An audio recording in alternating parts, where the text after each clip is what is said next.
Hi, I'm Andrew Hawnt and I love physical media. Let's do some album reviews.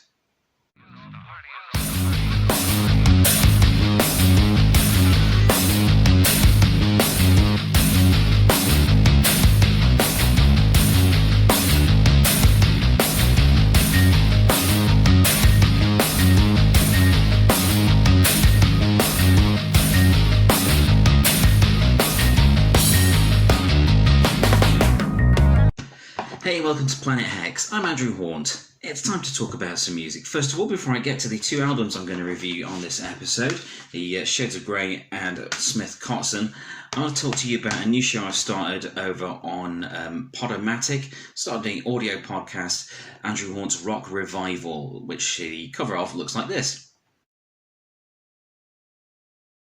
Now that is also available on my YouTube channel here, just with just the episode image and the audio added. If you want to check that out here, or you can check it out at Podomatic. I'll pop a link below to the first episode underneath here. So, on this episode, I wanted to get back to reviewing some music because I did it for a long time with Powerplay and websites before that as well, and I just wanted to get back into it. And two albums have arrived today that I've been really wanting to get a hold of. One I have already listened to several times through streaming apps, and one that is completely fresh to me.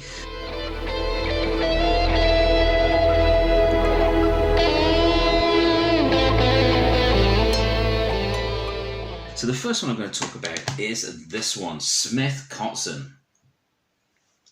This has been getting a lot of airplay on Planet Rock, which I listen to a lot. So SmithKotzen, it's Adrian Smith from Iron Maiden and Richie Kotzen, the legendary blues guitar player who has been in Poison, Mr. Big, and a very popular solo artist as well. He was one of the old Shrapnel Shredders, moved on to different things as his career has progressed, and also in the Winery Dogs and all kinds of stuff. He's a very talented man, as is Adrian Smith. Now, this album, it is 9 tracks long, and there is not a weak moment on it at all. This is a wonderful mix of hard rock, blues, and this sort of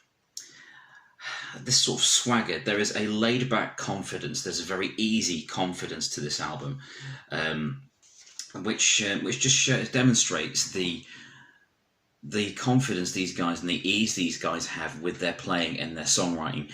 It is a phenomenal album. I do wholeheartedly recommend this.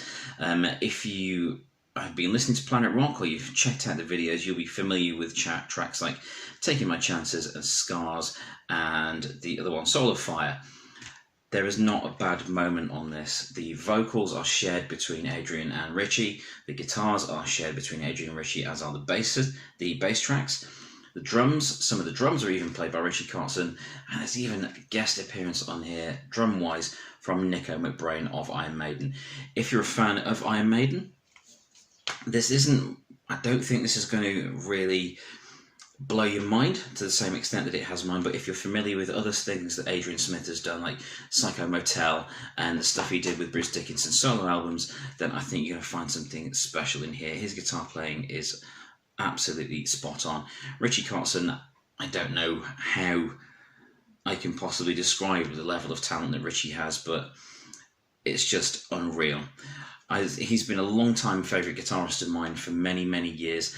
My personal favourite album of his is one that I don't think he's even that fond of, but I adore it, which is Electric Joy, which one of the old Shred records he did. But it was so strange at the time because I was listening to a lot of straight ahead heavy metal shredding, and when I heard Richie Kotzen's playing, there's so much emotion in it, there's so much feel to it, and that is still very much evident in his playing here. Of course, Adrian Smith, very well known for his guitar playing, not so well known for being a shredder or anything like that, and as always, he has a sense of restraint and a great understanding of melody, but he also knows when he needs to rip it up, and he does it so well. So yeah, SmithKotzen, this is absolutely deserving of the praise that it's getting at the moment from many quarters. It is an excellent album. And I wanted a physical copy, I am enjoying streaming stuff, but I want a physical copy. that I can just play to death, so I don't end up getting like a music service saying, "Are you sure you want to listen to this for a millionth time?" Yes, I do. Check it out. Pure hard rock, blues rock. It's old school, it's new, it's utterly fresh, and it's just fantastic. Buy it.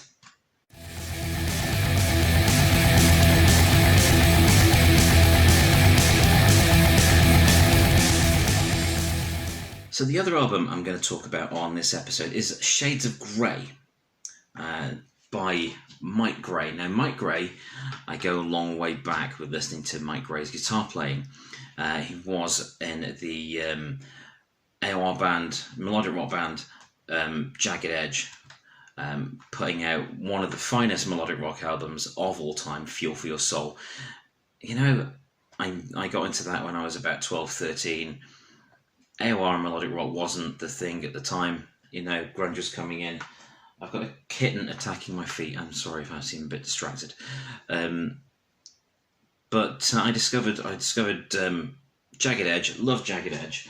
And then, of course, this was followed by Mike getting into the band Skin. This is William. Say hello to William. He's now Pumpkin's new little brother. Pumpkin's somewhere in the head.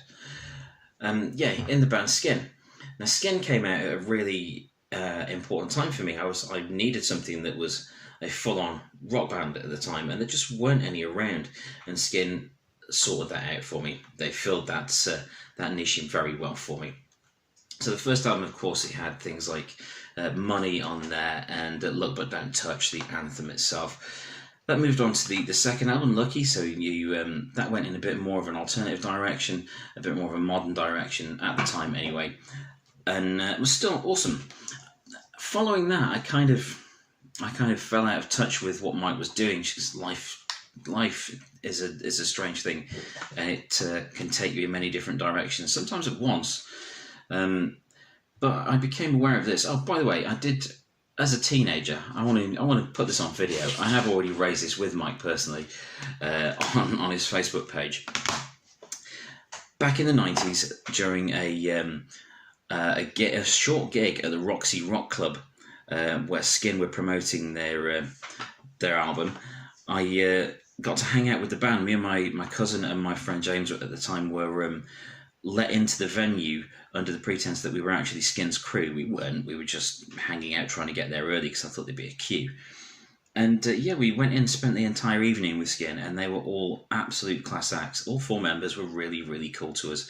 And the adrenaline of it all went to my head, and I was a complete arse that night and made a fool of myself in front of Mike and the other members of Skin. But, you know, it was probably taken with a pinch of salt, because I was just a very confused teenager. But yeah, I eventually, many millions of years later, I found Mike on Facebook and raised this with him in a comment and just said, look, for my own peace of mind, I want to apologise for this deafness when I was a teenager. You know, I just needed some closure on this thing. It's one of those things that you think, oh, I did this thing 20 years ago. Did they still hate me for it?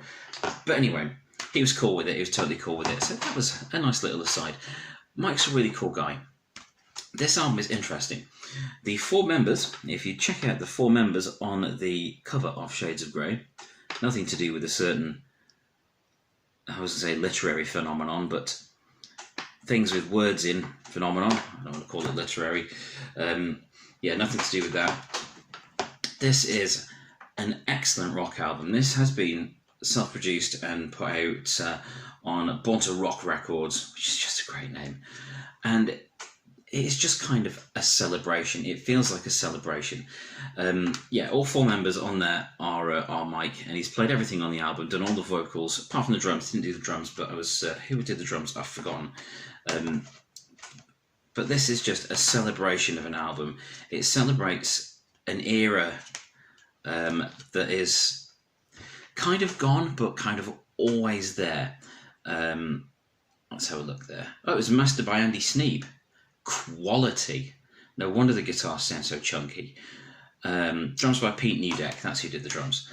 So what you have here is something that feels akin to remember on Retroactive, the Def Leppard compilation album where they covered Action by the Sweet.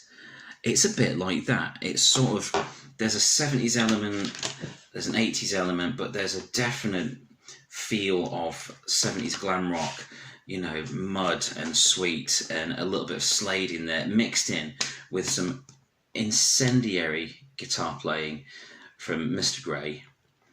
And I have a cat behind me now. Hi again, William. Cats are great. You know, do you want to listen to some rock music? Yeah? But yes, the playing, the songwriting, the whole package is excellent. I know these have been flying out of Mike's store, and there's a reason for that. It's not just because it's a bunch of old farts like me wanting to reconnect with artists that we loved many years ago. We are buying something because it is damn good. The songs on here, Turn It Up Louder, This Is How We Rock and Roll. Later on you've got Wham Bam, and mate, honestly, it's 10 tracks. Again, like the SmithKotzen album, no filler. This has been a very good day of musical arrivals in this house. Please do check out these albums. I will put the link to Mike Gray's website underneath so you can check out this stuff for yourself. There is a video for one of the tracks as well, and honestly, rock ain't dead. It's just, you know, carrying on doing what it does. And there are some extremely talented people out there. So, you know, when there's the claim that, oh, there's no good music around anywhere, where do I find good music? It's out there. It's out there.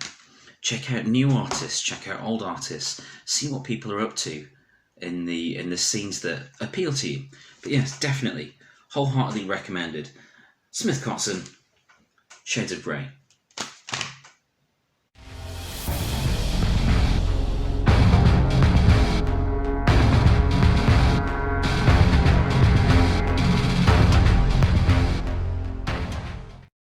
Thank you for watching. Please like, share and subscribe.